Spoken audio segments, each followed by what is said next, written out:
Welcome to the very first episode of an analysis and dubbing of the Twilight Princess manga, an expansion upon the foundational story of the original game from 2006. Akira Himekawa, the pen name of a duo of comic book artists, are the ones responsible for giving us a greater look into the Zelda universe. I have the entire box set here, and I would highly recommend getting this if you're a diehard Zelda fan, as this is the best Zelda story ever told. The way this story starts is with monologue and lore set up by the titular character of this title, Midna.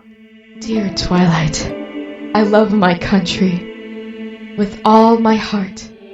This beautiful Twilight realm. This differs greatly from the game, where the mysteries of the Twilight and who Midna actually are unfold as the game progresses, serving as a major twist later. Up front, we're given greater insight into what is going on in the world of Twilight as it bleeds into the world of light. The reader is aware of the impending terror, as Link is unaware of Zant's ambition. Arise, servant.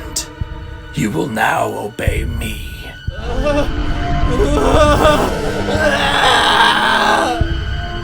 Yes, master. I am yours to command. These acts of terror by Zant followed the Twilight Council's decision to remove Zant's name from consideration of king. Shortly after the King of the Twilight, Midna's father, passed away. This left Midna to rule instead. Obviously, he wasn't having any of it, with Midna coming to confront him during his coup. I will fuse light and dark into one darkness and be the king who rules all. Never! I won't let you! Unfortunately for Midna and her people, Zant overpowers her extraordinarily, catching Midna off guard. She wonders how Zant was able to obtain this overwhelming power, as she's no match for it. Her wolf, which stands at her side, leaps at Zant to defend his master, but is banished, destroyed, teleported who knows, by the evil self-proclaimed king. Midna has no choice but to flee her kingdom and her people, begging for someone, anyone, to save her and her people.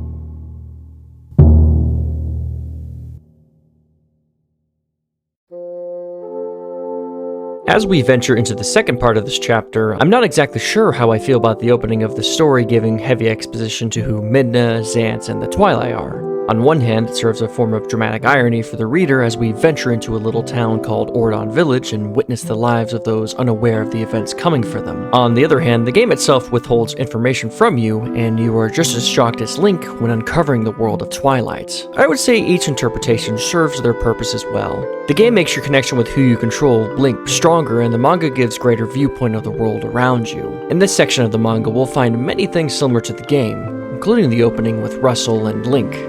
Tell me, do you ever feel a strange sadness as dusk falls? Why do you get so gloomy when the sun sets? Because I'm hungry, and sunsets don't fill my stomach. I think it's because this is the time when this world and the other cross, and you're affected by spirits of the dead still yearning to be in this world. So Twilight feels gloomy and sad. The opening here is very important, serving as an introduction to Link's personality and who he is in this interpretation. We see him as a young, joking older teen who sees Rusl as a father figure. This relationship is shown in Rusl's earnest explanation of the dangers lying beyond the bridge, letting Link know he locks the gate to protect from monsters and evil spirits. Just as he's explained this, Link feels dizzy, lightheaded. He almost collapses and Rusl sees if he's okay. Link says he is, brushing it off as staring into the darkness for too long.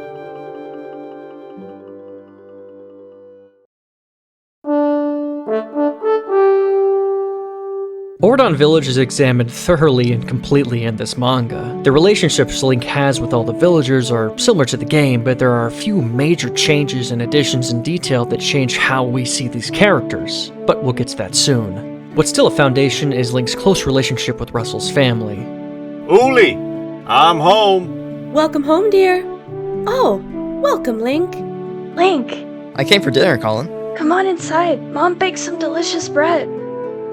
What I really like about this interpretation is that every interaction matters, putting to bed some of the complaints about the game iteration's long opening that doesn't overlap strongly enough with the overarching story. For instance, the sequence where Link rounds up a troublesome goat happens because it appears to be infected with some outside magic, an important precursor of what's to come and something that wasn't explored in the game. The authors accomplished this overlap while also strengthening who Link is to these villagers. Is Link doing well?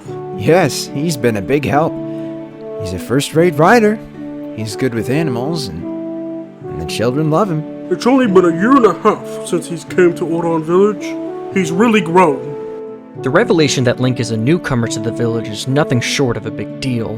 Where did Link come from? We normally don't get a massive backstory on Link himself during our adventures in the game, but this manga is going to make an exception. How and why Link came to this village will be an important backdrop to this manga and a lingering question. This is a very cool thing to add to the story. One thing that's been missing from the Zelda series has been an in-depth look at who Link is. While the goal of the games were to paint Link with your own brush, we get to see the manga's take on him.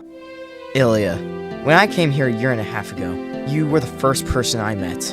Do you remember? Of course I remember.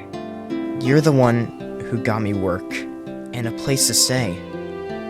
We finally get a look at another character asking about the literal Triforce on Link's hand, which Link ultimately brushes off as a coincidence, claiming he has nothing to do with the royal family. Link seems keen to keep his peaceful ranch lifestyle intact. Before this interaction with Ilia, he's approached by Mayor Bo to present a sword to the royal family, but flat out rejects him, with no second thoughts. He gets a weird look in his eyes when asked. Very strange, but it seems he prefers to horse around with the kids of the village, who look up to him tremendously.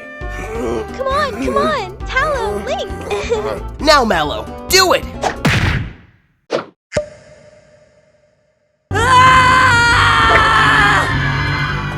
No fair! You can't use all your might! We're just kids. No fair.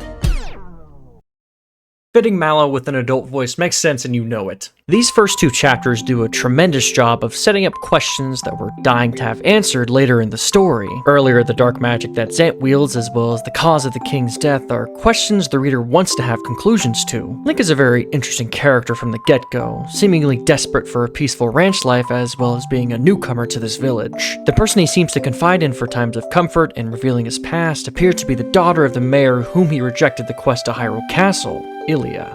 You were accepted in Ordon long ago. Everyone knows that. Besides... Never mind. In the next video, we'll analyze the many facets of Link's life in Ordon Village, as well as a moment that confuses and even scares his closest friends.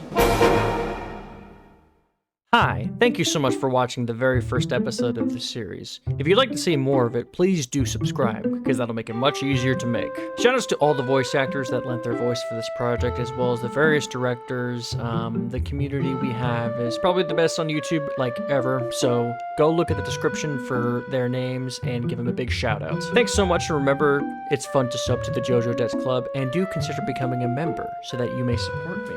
I mean, don't you want to support this cat? Here? So do consider becoming members so that we can do this forever. Thanks so much, guys. I appreciate y'all.